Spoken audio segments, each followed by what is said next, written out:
Bonjour, bonsoir, amis Gilets jaunes et autres résistants de tout poil. Alors, je vais essayer de faire une vidéo la plus courte possible, mais aborder malgré tout deux sujets assez lourds, donc ça risque de prendre quand même un peu de temps. Alors, d'abord, l'accélération de la défaite en Ukraine. Il y a plusieurs signes importants. Le premier, c'est évidemment la chute de Mariupol, puisque le régiment Azov était le régiment d'élite, si on peut dire, le mieux armé de l'armée ukrainienne. Ce qui fait que, si tu veux, là, l'armée ukrainienne a pris un énorme coup au moral, puisqu'elle subissait la propagande ukrainienne, que tout allait bien, que les Russes n'y arrivaient pas, qu'il y avait même des contre-offensives ukrainiennes, etc., etc. Et tout d'un coup, il faut bien reconnaître le principe de réalité. Mariupol s'est rendu. C'est même pas Mariupol a été vaincu au combat. Mariupol s'est rendu.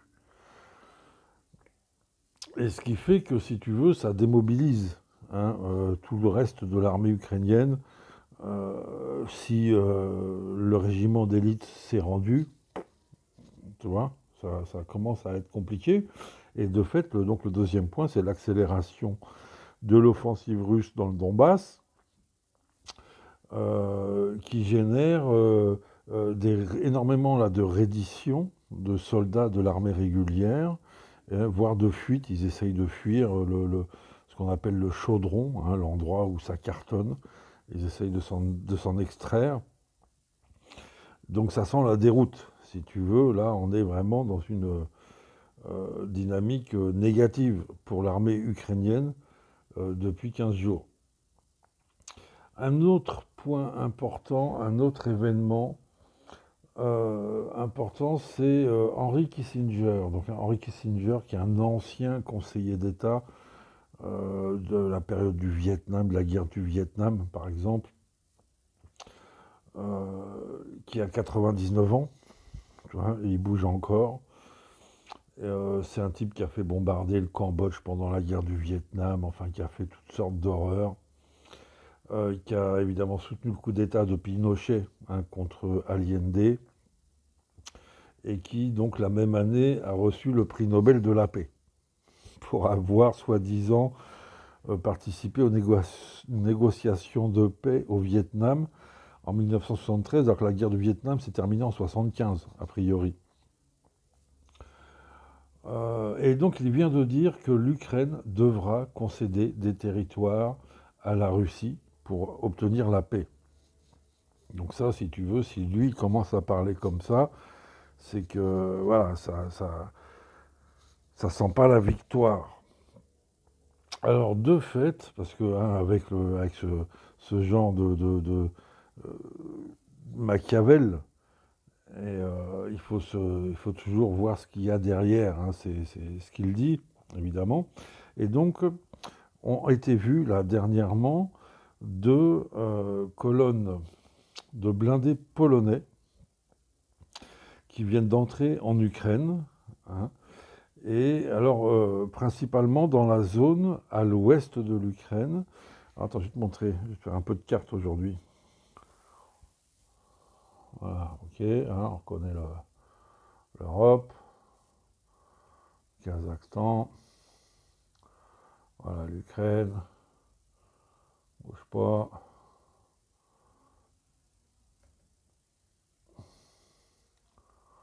Alors, évidemment, ouais, attends, c'est peut-être un peu gros là. Parce que c'est bien quand les pays apparaissent. Donc voilà. Donc voilà, ok, là on a l'Ukraine, l'ensemble de l'Ukraine qui fait ça. Donc là, les Russes croquent cette partie-là. Le Donbass, il est là. Mariupol, c'est là. Là, tu as la fameuse Crimée. Là, tu as la région de Kherson qui est aussi conquise par les Russes. Donc, a priori, les Russes vont prendre cette partie-là. Et j'en suis pas peu fier parce que c'est ce que j'avais dit dans une de mes premières vidéos, que ça serait certainement leur objectif. L'objectif de la Russie n'a jamais été de conquérir l'Ukraine. Ce qu'ont toujours dit les Occidentaux pour faire peur à tout le monde. mais ce n'est pas du tout le cas. Et donc les Polonais, toi, qui sont là, viennent de faire entrer des colonnes de blindés dans cette région-là, donc soi-disant pour préserver, sauver, sécuriser, aider l'Ukraine, mais pas du tout. Hein. C'est parce qu'ils revendiquent ces régions-là. Hein, voilà, cette région-là. Et alors c'est là où c'est intéressant, si tu veux, faut bien comprendre, dans le grand jeu, donc OTAN et contre la Russie, à la limite, tu vois, qu'est-ce qu'il est en train de dire Kissinger? C'est OK, bah, les Russes, ils vont récupérer ça, et donc nous, l'OTAN, parce que la Pologne c'est l'OTAN, on va récupérer ça. Donc on est là dans un plan de dislocation de l'Ukraine, tu vois, de partage de l'Ukraine, un petit peu comme un Yalta, hein, entre l'OTAN et la Russie.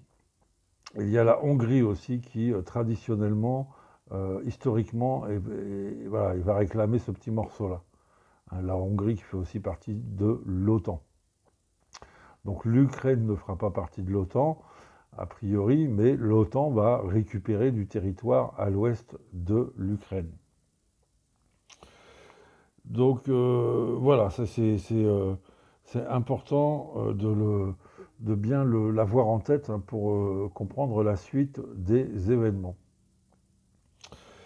Concernant, alors effectivement, l'adhésion, la demande d'adhésion de la Finlande et de la Suède à l'OTAN, tu vois, donc évidemment, tout d'un coup, l'OTAN se retrouverait totalement au nord, hein, de la Russie. Et c'est ce qui fait que la Russie va réagir. Comment? Donc ils l'ont dit déjà, ils vont construire 12 bases militaires le long de la frontière. Je crois qu'il y a 1300 km, donc ça va faire une base tous les 100 km. Hein, comme ça va faire une ceinture. Et donc il va pointer ses missiles nucléaires, ses missiles stratégiques contre la capitale finlandaise et la capitale suédoise qui veulent adhérer à l'OTAN. Alors qu'avant, ils étaient neutres. Et donc les Russes n'avaient pas à se prémunir de ces pays-là et ni à les menacer de son feu nucléaire. Donc là, on voit bien que c'est une adhésion de l'OTAN qui est complètement contre l'intérêt des peuples finlandais et suédois, qui étaient peinards à ce niveau-là. Mais bon, c'est un peu comme en France. Hein, si on faisait aujourd'hui un référendum sur l'adhésion de l'OTAN, je suis pas sûr que, voilà, que ça serait oui. Hein. Alors, on est vraiment donc, sur une victoire stratégique russe pour différentes raisons. D'abord, effectivement, donc la Russie... Attends, j'essaie d'agrandir un peu. Hein, voilà, l'Ukraine. Donc la Russie avait déjà récupéré la Crimée, terre historique russe. Et donc tu vois là, c'était la frontière russe, elle était là. Et donc maintenant, ils récupèrent donc toute cette zone-là, le fameux Donbass, cette région côtière jusqu'à Kherson, cette région de Kherson. C'est-à-dire que cette mer, dite la mer d'Azov, est devenue une mer russe. Hein, ce qui n'était pas le cas avant, parce qu'avant, il y avait donc l'Ukraine qui était la Mariupol, c'est là, c'est par là, quoi. D'accord? Donc toute cette mer devient russe, toute cette zone devient vraiment, va devenir, hein, russe. Hein, voilà. Donc ça, déjà, simplement, effectivement, en termes de gain de territoire, entre guillemets, et surtout que toute cette zone-là, c'est la zone industrielle, c'était la zone industrielle de l'Ukraine. Hein, Mariupol, tu as vu, la plus grande usine de sidérurgie d'Europe. Hein, et donc, parce que là, tu as toutes sortes de ressources en fer, en charbon, en minerais, alors que le reste de l'Ukraine, c'est plutôt agricole. Hein, cette fameuse grande quantité de production de blé et d'huile. Hein. Pour pour ce qui est donc des sanctions économiques, la Russie a gagné dans le sens où le rouble a atteint le taux de change de 2014, c'est-à-dire avant les premières sanctions économiques européennes et américaines au moment de la captation, de la récupération de la Crimée. Donc ça fait, en gros, là, en 3 mois, ils ont effacé les conséquences de 8 ans de sanctions économiques. Un bon entendeur salut, et donc, effectivement, il se trouve face à une Europe très affaiblie, puisque coupée d'une bonne partie de son énergie à cause des sanctions imposées par les États-Unis, des sanctions vis-à-vis de tout, du commerce, vis-à-vis du commerce, du pétrole, des avions. Il n'y a plus de transport aérien entre la Russie et le reste de l'Europe. Donc tu as toute une partie de l'activité européenne là qui s'est cassée la gueule absolument. Et l'Europe n'a pas fini de se dépêtrer de toutes ces problématiques nouvelles créées par ces sanctions économiques. Alors, dire aussi, alors oui, bon, après, si, ça plutôt, je vais revenir après sur cette histoire de pénurie alimentaire, évidemment. Mais ceci dit, bon, ça sent la défaite. Là, on est vraiment sur la dynamique. Je te dis, là, si Kissinger est en train de négocier pour que les Russes gardent du terrain et que donc l'OTAN récupère de l'autre côté, c'est qu'on est vraiment au bout du truc. Mais pourtant, on entend toujours les Américains et les Européens dire qu'ils vont livrer pour des dizaines et des dizaines de milliards d'armes à l'Ukraine. Mais un truc de fou. Enfin, je crois que les États-Unis, ils en sont quasiment à 100 milliards, et tous les États européens et l'Europe aussi, à peu près, on arrive à peu près à 100 milliards. Tout en sachant que le budget, par exemple, militaire de la France, c'est 50 milliards par an. Ce qui est déjà énorme, c'est un des plus gros budgets militaires au monde, on peut dire, qu'on ne peut pas comparer au budget russe qui est de 150 milliards, au budget chinois, je crois qu'il est à peu près équivalent, ou encore moins évidemment au budget américain qui est de 700 milliards de dollars par an. Donc on va dire qu'ils en ont les moyens, bien qu'en même temps, comme ils ont mis des bases un peu partout dans le monde, si tu veux, cette armée américaine est devenue une ruine pour l'Amérique. C'est le pays le plus endetté au monde. Donc l'OTAN, c'est-à-dire l'Amérique plus l'Europe, on arrive à peu près à 1000 milliards de budget militaire par an, sans parler des enveloppes spéciales quand il y a une guerre. Par exemple, la guerre d'Irak 2003-2011 aurait coûté aux Américains, ils avouent que ça leur a coûté 3000 milliards, rien que sur l'Irak. Parce que ce sont des sommes mais hallucinantes. Voilà, le système médical français serait sauvé par 10 ou 20 milliards. Donc là, c'est des centaines, des milliers de milliards consacrés à la guerre. Alors, pourquoi on continue d'envoyer des centaines, des dizaines de milliards d'armes en Ukraine, et à quoi vont-elles servir? Où vont-elles aller si c'est le fiasco général? Alors d'abord, on va dire qu'une partie est détruite par les Russes, au fur et à mesure qu'elles arrivent en Ukraine. Donc ce sont souvent des bombardements qu'on entend dans cette région-là. Une partie est détruite, donc une partie est utilisée, sera utilisée en Ukraine, en effet, puisqu'il y a de fortes chances, si tu veux, que cette zone-là, donc réoccupée par les Russes, plutôt cette zone centrale, donc entre l'OTAN et la Russie, ça devienne une sorte de chaos à l'Afghanistan. Et l'objectif étant de contraindre la Russie à faire une sorte de guerre permanente à cette frontière, à cette nouvelle frontière. L'Ukraine refusera toujours la défaite, entre guillemets, et continuera d'harceler régulièrement l'armée russe, contraignant l'armée russe à contraignant l'armée russe à maintenir ses effectifs là. C'est une stratégie dite Brzezinski, hein, qui a été pondue aux États-Unis. Il faut harceler, il faut fatiguer la Russie, il faut user la Russie à ses frontières, tout le temps.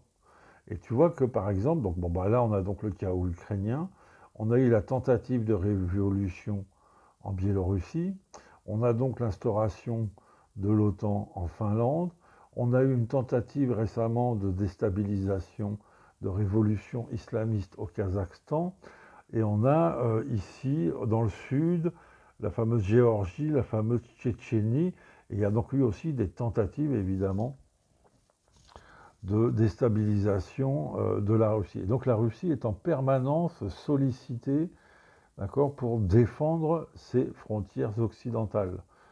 Ah ouais, parce que ça, il faut quand même le voir, hein. Voilà la taille de la Russie. C'est important, hein. Il y en a qui ne connaissent pas forcément la géographie. Regarde la taille de la Russie. Alors bon, toute cette zone-là, c'est ce qu'on appelle la fameuse Sibérie. Ça va peut-être être le prochain lieu de villégiature du bataillon Azov, du régiment Azov. C'est ce qu'on appelle la Russie utile. Bon, bah, c'est cette Russie dite occidentale, à l'ouest. Hein, le reste, ce sont des grandes plaines, ceci dit, c'est ça. Hein, là, toute la production du blé russe, hein, se fait là. Et bon, et là, bah voilà, c'est ça qui est étonnant. Hein, la Russie, de ce côté-là, a des frontières avec les États-Unis. Hein, si tu regardes de l'autre côté, à l'est, là, c'est l'Alaska. L'Alaska appartient aux États-Unis. Hein, tu as les États-Unis, le Canada et donc l'Alaska. Donc il y a une frontière là. C'est pour ça que les Américains sont emmerdés, parce qu'à la limite, les Russes, tu vois, ils mettent leurs missiles ici, ils peuvent bombarder les États-Unis assez rapidement. Tandis que les États-Unis ne peuvent pas bombarder cette région parce qu'elle n'a vraiment aucun intérêt, entre guillemets, stratégique ou économique. Hein. Si tu veux bombarder la Russie, la Russie, on va dire que c'est 34 fois grand comme la France. Hein, donc voilà, si tu veux bombarder la Russie utile, hein, Moscou doit être ici. Bon, bah, c'est évident que voilà, c'est par là, quoi. Hein, donc c'est pour ça que l'OTAN, hein, s'installe en Europe. Et bon, c'est historique aussi, hein, c'est l'histoire de l'Union soviétique. Alors, je continue.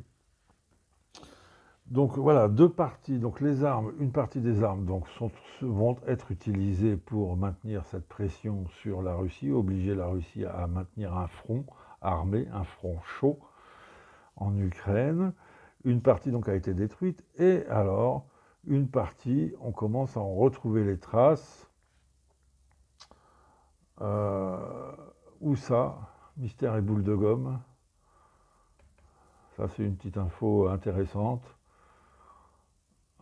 Au Kosovo, en Bosnie-Herzégovine et en Albanie. Qu'est-ce que ça fait là? Bah, tu vas vite comprendre. Alors, comme par hasard, ce sont les 3 États musulmans européens, hein, à prendre note.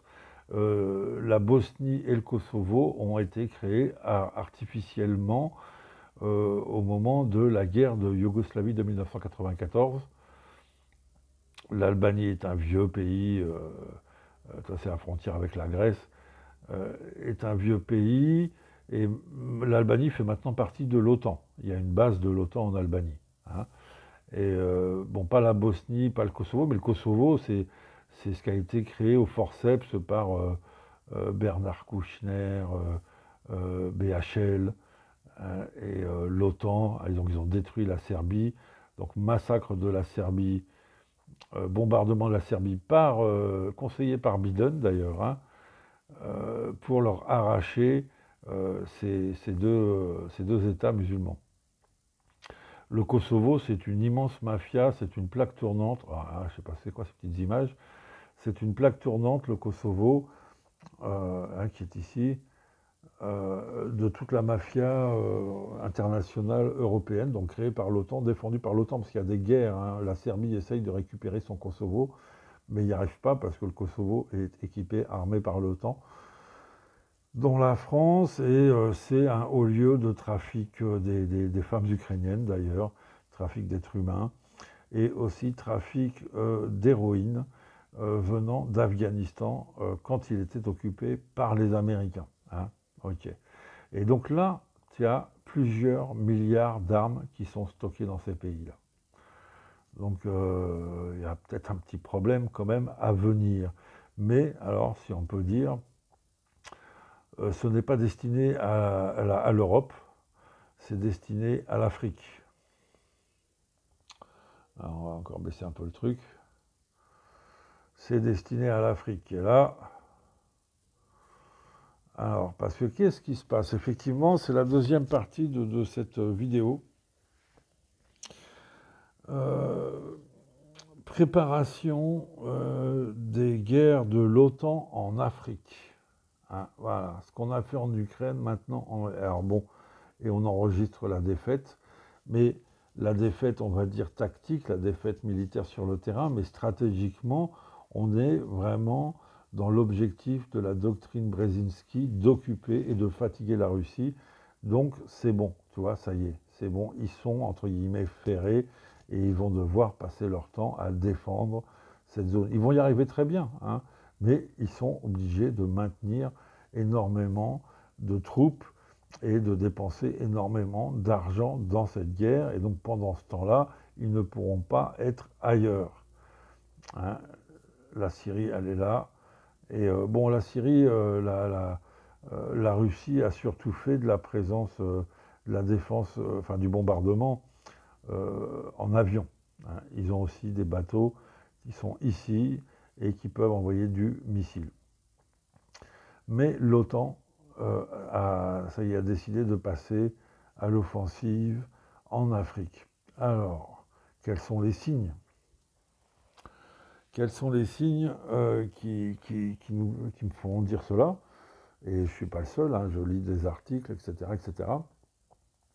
Il y en a plusieurs. D'abord, il y a la pénurie organisée de blé. Donc, pénurie organisée de blé et d'huile, parce que l'essentiel de la production ukrainienne à l'exportation et russe passe évidemment par cette mer Noire qui est ici, passe le détroit de Bosphore en Turquie et voilà, et éventuellement livre en Égypte, livre en Algérie et fait le tour pour livrer en Afrique centrale.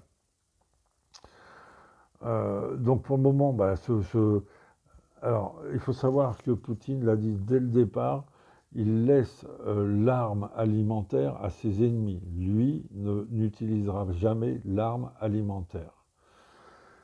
Il a toujours laissé libres les bateaux civils de circuler, mais ce sont les Ukrainiens, alors c'est principalement le port d'Odessa, en Ukraine, là, qui est au sud, qui n'est pas encore dans la zone occupée par les Russes, d'ailleurs. Attends. Bon. Alors, le port d'Odessa doit être ici. Attends, je vais grossir encore un peu. Voilà, Odessa. D'accord, donc les Russes occupent cette partie-là, le fameux Donbass, donc Mariupol, c'est terminé, toute cette partie-là, et jusqu'à Kherson, d'accord, et ça protège donc la Crimée, et donc la mer d'Azov est devenue une mer russe. Et là, on est sur la mer Noire, qui va donc passer avec son détroit du Bosphore à Istanbul. Et donc, les Ukrainiens peuvent encore faire circuler leur blé par le port d'Odessa pour que ça parte à travers le monde, mais non. Alors ils disent, l'Occident dit, l'OTAN dit que ce sont les Russes qui font un blocus du port d'Odessa, c'est totalement faux. Ce sont les Ukrainiens qui gardent tous les bateaux étrangers au port et qui ont miné toute la zone. Donc de toute façon, il n'y a plus de possibilité de circuler actuellement sans faire d'abord un gros travail de déminage. Alors peut-être que c'est pour, comme ils le disent, empêcher les Russes d'avancer sur Odessa, mais les Russes ont bien montré que, si tu veux, ils n'ont pas eu vraiment besoin de leur marine pour faire la conquête de toute cette zone-là. Et donc ils pourraient tout à fait prendre Odessa par la terre, comme Mariupol. Mais, et les Ukrainiens pourraient tout tout à fait laisser un couloir déminé, l'OTAN, etc., pour faire passer et circuler les bateaux d'approvisionnement en blé et en huile. Mais non, tout est bloqué. Et concernant les Russes, alors ça évolue, mais si tu veux, le premier mois, les 2 premiers mois, tous les grands transporteurs internationaux ont boycotté les ports russes et donc empêché l'exportation du blé russe et de l'orge et des engrais surtout, et des engrais russes. Ce qui fait que, ça a généré là, parce qu'à eux deux, je crois qu'ils représentent 30% des exportations au niveau mondial, ne serait-ce qu'en blé, en huile. Et ce qui fait qu'évidemment, c'est énorme, quoi. Si tu veux, tu as 30% de la population mondiale, en gros, qui ne touche plus son blé, qui ne reçoit plus de blé ni d'huile, ce qui fait, ni d'engrais, c'est très important, ce qui fait que des pays comme l'Inde ont bloqué leurs propres exportations parce que du fait qu'ils n'ont plus d'engrais, et qu'ils ont eu d'ailleurs de grosses sécheresses, ils savent que leur production va baisser, donc ils bloquent leur production, aussi leurs exportations, pour se protéger eux-mêmes. Alors, eux, ils sont 1,5 milliard en plus à nourrir, c'est assez compliqué à gérer. Donc, mais ceci dit, aujourd'hui, là j'ai lu un article tout à l'heure, là, les grands transporteurs, donc en fait il y a 3 grands transporteurs mondiaux, un Suisse, bon, c'est marrant, un Canadien, et les Français aussi, sont des gros porte-containers, des gros transporteurs, et donc ils ont boycotté les ports russes, mais ça y est, ils reviennent maintenant dans les ports russes, parce que déjà le commerce devient rentable parce que tout augmente. Leur pétrole augmente, ça c'est vrai, donc le fuel, la charge de fuel, je crois qu'elle augmente de 40% par voyage, ce qui est énorme, mais tout augmente, le blé, tout ce qui est transporté augmente, donc ça leur fait gagner de l'argent, et à partir de là, la conscience baisse à ce niveau-là. Donc pour revenir à mon sujet de l'Afrique, l'Afrique est donc le premier continent qui souffre de la pénurie. Et qu'est-ce qui se passe quand il y a des pénuries importantes dans des pays? Il y a ce qu'on appelle des révoltes de la faim. Et c'est ce qui va se passer principalement dans ce qu'on appelle la région Sahel. Donc là, l'Égypte est de nouveau réapprovisionnée par la Russie, justement. Mais dans toute la région, ce qu'on appelle Sahel et Afrique centrale, il y a des gros problèmes d'approvisionnement en ce moment en nourriture. Donc là, tu as toute une zone où il n'y a plus grand-chose à faire pour déclencher des révoltes de la faim, des émeutes, et on sait comme les Américains sont doués, évidemment, pour financer des émeutes et des révoltes. C'est ce qui était arrivé en Ukraine, d'ailleurs. Donc, ok, premier des signes, c'est la préparation, la mise en œuvre de pénurie et donc de révolte. Le deuxième signe, c'est la Somalie. La Somalie a une petite région ici, autonome. Attention, on va aller voir la Somalie. Bon, elle n'est pas distinguée. Mais en gros, ici, tu as une région autonome qui s'appelle le Somaliland, qui a donc pris son autonomie vis-à-vis de la Somalie, mais qui n'est reconnue par personne. Il voudrait faire une république, ce n'est reconnu par personne. Les Américains sont en train de négocier avec eux pour y installer leur plus grande base militaire d'Afrique, le centre de commandement des Américains en Afrique, une sorte de Djibouti. Toi, les Français sont là depuis perpète. Et donc là, les Américains vont créer leur plus grande base, a priori, et donc en échange de la reconnaissance, parce que pour le moment, il n'y a aucun pays qui le reconnaît, ce Somaliland, comme un État indépendant. Et là, en échange de la reconnaissance de cet État, ils auront la plus grande base américaine d'Afrique sur leur territoire. Donc ils ne seront pas du tout, ils seront reconnus État et indépendants, mais on va dire pas souverains. En tout cas, là, voilà, tu as le camp de base américain qui s'installe.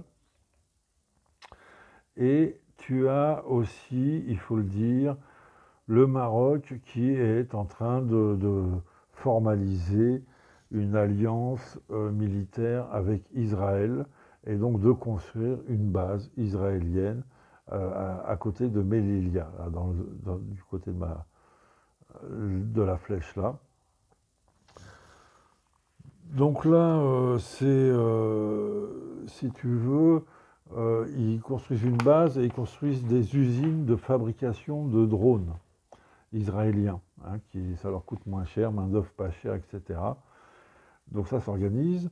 Et donc surtout, je crois que c'était le 11 mai, hein, donc il y a 15 jours à peine, il vient d'être réunie la plus grande réunion de la coalition mondiale contre Daesh, sous l'égide évidemment des États-Unis, et organisée par la fameuse Victoria Nuland, hein, celle qui était aux manœuvres de la révolution en Ukraine et de la mise en place du nazisme en Ukraine, de l'organisation du nazisme en Ukraine. Et donc là, elle dirige maintenant la coalition contre Daesh. Et on sait très bien aujourd'hui que Daesh est donc une marionnette américaine et israélienne. Hein. Pourquoi Israël a armé les rebelles syriens? L'État hébreu a armé, c'est Le Point, hein, c'est pas un journal complotiste. Hein. L'État hébreu a armé versé un salaire à des milliers de combattants anti-régime pour sécuriser ses frontières et contrer l'influence de l'Iran et de la Syrie. Alors évidemment, on appelle ça des combattants anti-régime, mais c'était l'élite, évidemment, et donc c'est Daesh et compagnie. Et puis on a aussi ça, je reviens là-dessus, hein, pour confirmer ce que je te dis. Là, on est sur un blog sioniste pro-israélien. La doctrine Brzezinski, l'arme islamiste, instrument géostratégique américain. D'accord? Donc, alors évidemment, c'est de la même façon. Donc là, oui, cette alliance Maroc-Israël n'est pas du tout appréciée par le peuple marocain, on est bien d'accord. D'ailleurs, je te mets vite fait une petite vidéo pour faire une petite pause, pour te montrer la réaction du peuple marocain. Donc là, c'est un match de foot il y a un peu plus d'un an entre l'équipe de Casablanca, ils ont des groupes de supporters ultra hyper motivés. Et là, ils recevaient une équipe palestinienne, donc ils rendaient hommage à la Palestine. Et voilà, il faut voir un peu. Les paroles sont en bas, en sous-titres, et tu vas voir, c'est assez clair, destiné y compris au gouvernement marocain. Donc c'est un chant pour accueillir les Palestiniens.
une petite idée de la réponse du peuple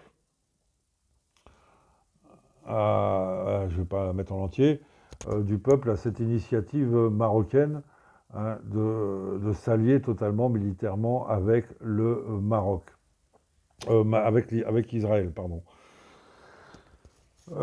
Et donc là, cette réunion de la coalition mondiale contre Daesh, donc c'est à peu près 80 pays réunis sous l'égide américaine,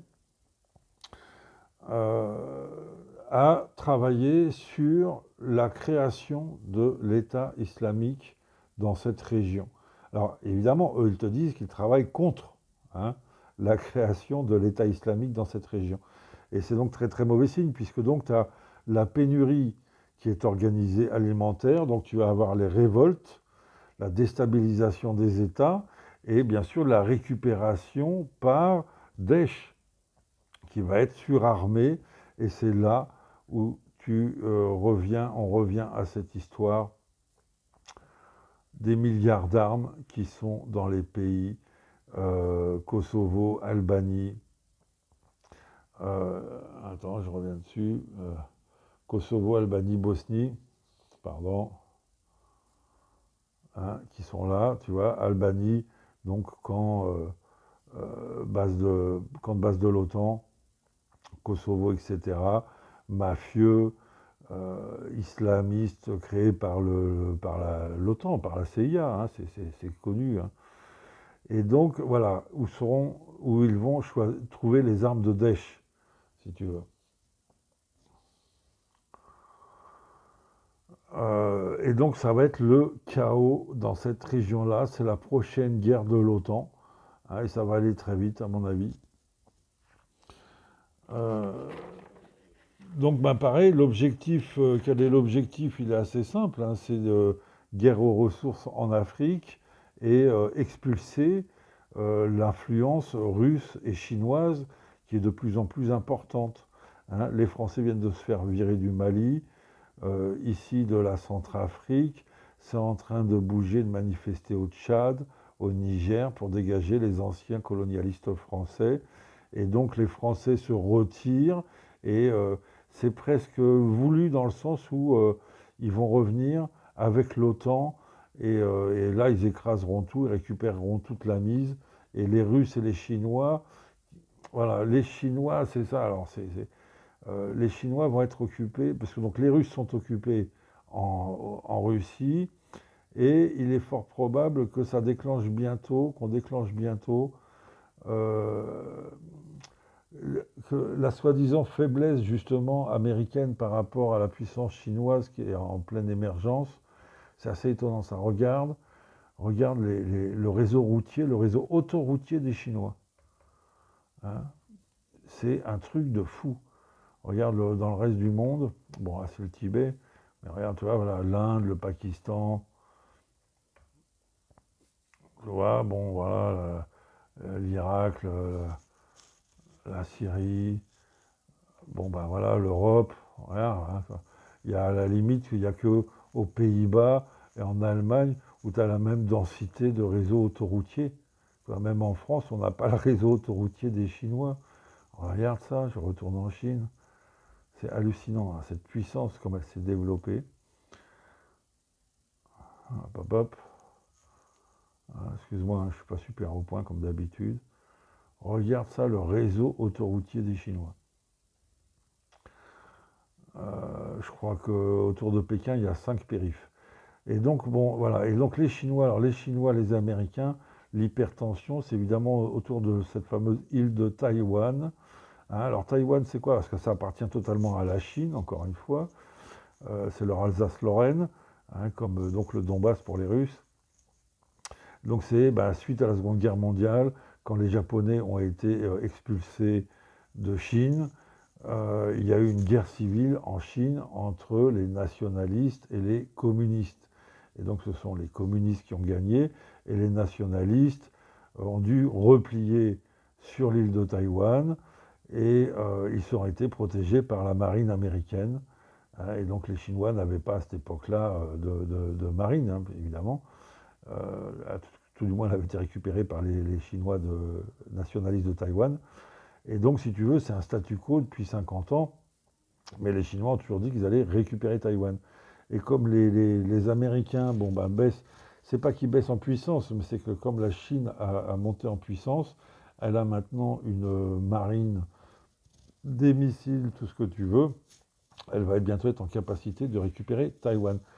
Et donc, cette guerre, il y a de fortes chances qu'elle soit bientôt déclenchée aussi, la guerre de Taïwan, ce qui fera que ni les Russes ni les Chinois n'auront de capacité pour intervenir en Afrique, pour défendre leurs alliés, leurs intérêts, etc. en Afrique.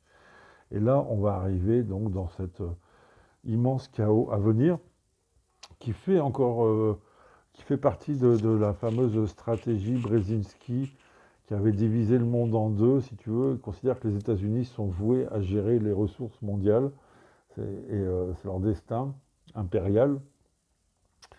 Et donc, en gros, le monde sera divisé en deux. Tu auras... Ah, c'est dommage, je ne peux pas réduire plus. Tu auras donc l'Amérique, l'Europe, quelques zones, évidemment, tout ce qui est Qatar, Arabie Saoudite, etc. Quelques zones en Inde, quelques zones également en Chine. Ils ne peuvent plus s'opposer au développement de la Chine, qui seront modernes.